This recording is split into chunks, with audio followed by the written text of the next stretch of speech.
it's, I say online videos, reviews, comedy. Even just calling it comedy, it's a very broad term, but it's like even that I would say is closer than actually calling it filmmaking because not nearly as much technical work is put into it, not nearly as much bullshit is put into it. And dealing with actors. The closest thing I did is when I did Kick-Assia. And even then, you can see. I mean, I love it. I'm so glad we went through it. But you can see the lighting is off a lot. It's grainy at times. And sometimes, we didn't get there's someone in the background, stuff like that. And it's just these are things that if I was if I really knew film, I would say no. We have to take time. We have to slow down. We have to blah blah blah. Again, we only have 4 days, so I guess it's okay. But I've always been like that. I don't have the technical side. For film. If I had someone else with me, maybe that could work, like 2 directors, but even then that can get messy. So, yeah, it was really the technical side. So no, film making and internet reviewing, making sketches and stuff are very different animals. So, yeah. What's your selection process for choosing a movie to review with the Nostalgia Critic? Because some of these movies you review, I've heard of and I know from when I was a kid. But then there are others that I have never heard of, and I just wondered where you dig them up and how you decide to review them. I like to have some knowledge of it. I mean, even if some I haven't seen, I have to have heard of it. Like someone gave me a copy of The Magic Voyage, which I think is like a Christopher Columbus, with singing ants and said, "Let's go kill the Indians." What's that? The thing with the drill on its nose? I haven't seen it yet, but it's like I remember seeing that. Yeah, that looked like shit. I'm gonna review that. So it has to be something I have some idea of. And I do look at the recommendation. I do look at in the forums if I'm really out of stuff. I'm like, oh, let's go through. Let's see. Or yeah, it has to be something I'm at least semi-aware of. And it has to be somewhere between the 80s and the 90s. Sometimes I cheat, as you all know, but it has to sort of be in that time frame. So, yeah. I kind of am curious because you're not a film person, and I know that the internet is just changing communication in general, and changes brains and stuff. How big a part was comedy writing? How what? Comedy writing. How big a part is I know that you write what you do, and you like to have the control. So how much writing do you do, or is it something that's I mean, it's all the Nostalgia Critic is written by my brother and I. We both write. Everything else is basically me.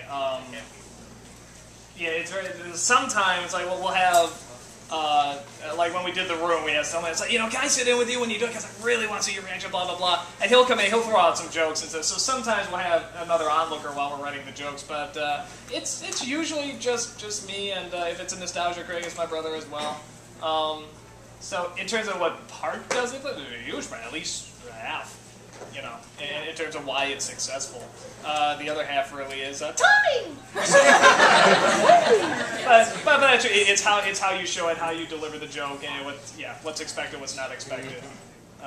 So yeah. I really wanted to know this. Other than the Garbage Pail Kids, what is the worst film you've ever seen? I really want. I don't know. That's a tough one. I know it's really tough. Now, do you mean like Nostalgia Critic or just in general? It could be both, but for me, it was really hard to watch that review because those kids, I wanted to just bang my head against the wall and take my brain out and try to get that part of my brain that saw those kids and erase it. And you probably same here, man. I got traumatized. I tried to trust it, but I couldn't. And the images are stuck in my head. I got traumatized by that. So anyway, yeah, just any Nostalgia Critic or review, just in general. What are the ones that we really hate are the boring ones, and Garbage Pail Kids was also boring. That one. Disturbing. Yeah, disturbingly boring. I guess there's one we saw recently, and I can't remember it. But maybe I don't know the Phantom. Biodome would be up there. Oh yes. Oh boy. Yeah, that was really tough. Just for the boredom factor, we hated Godzilla.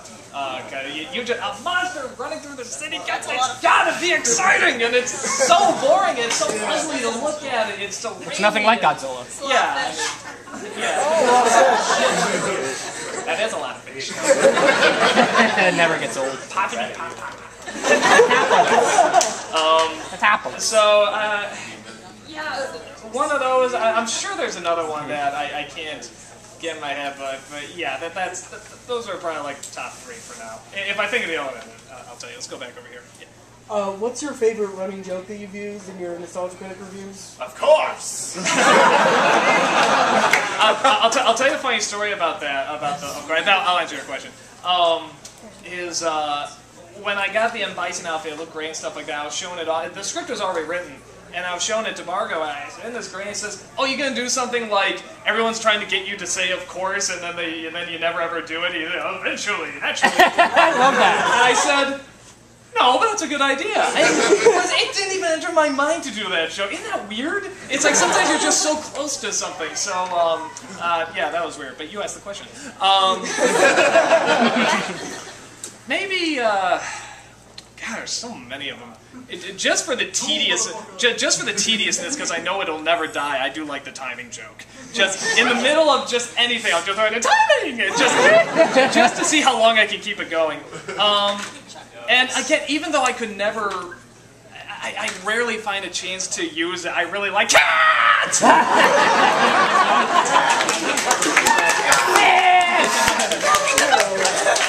I'm sure there's other ones that are technically like funnier and stuff like that, but those, for some reason, those are personal favorites. Have you ever seen the movie Simon Says? What? S-E-Z. Is it a Z? I was gonna say I remember the title because I remember that stupid Z, but I remember nothing else. What is it? It's a terrible action movie starring Dennis Rodman in 1990 as like secret agents. Was that also Van Damme? That was perhaps. Oh, I'm sorry. Yeah, okay. Yeah. Somewhere there we ought to get a Rodman movie. What, all 2 of them? They were hilarious because they always cross the 180-degree line, you know, when they're having conversation. And during all the action scenes, they keep pulling the camera angle just way too dramatically. And you better put. Sounds like Kick-Ass. Yeah, no, I'll check that out. That actually sounds pretty fun. Yeah. The Dark Blemish of my DVD collection is the original Toxic Crusader television series from the 90s. Oh, the cartoon show. I remember that. Yeah. I will give it to you if you want to review it. I do not. I think that's sort of like picking on Attack of the Killer Tomatoes. You know, it's sort of like I think it knows it's bad and goofy, and when it knows it's bad, it's like I'm an idiot, and me going up to saying I'm an idiot or you're an idiot. It's like why call something an idiot that already knows it's an idiot. Sort of thing. No, I know the cartoon show too. I don't remember being that great, but it's just like, yeah, and the same thing with shows. It's just to represent it correctly, you have to watch a lot of it. I just don't know if I can fit it in, so thanks for the offer, though. Yeah. What kind of bread is this, anyway? Wheat. Good question! My real question is, do you happen to have a favorite video? It doesn't have to be, like, just a nostalgia critic or like Obama, but of any of the videos, what are your favorites? Again, it's sort of very, I like the kick-assy thing because of all the effort, and it turned out really close to what I was looking for. I really like this Animaniacs thing I did. I thought, wow, this is almost professional, and I'm liking that. In terms of just funny, for me, it's a toss-up between the Casper review and the Tom and Jerry movie. Those are very hard to. I can watch that spit take a million times. The sangria and the watermelon and stuff like that.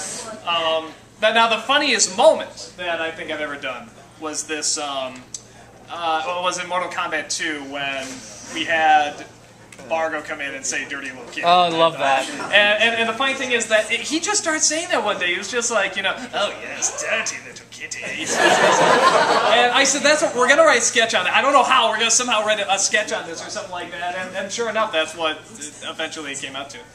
So, yes. Yeah. I just have a question. Quiet!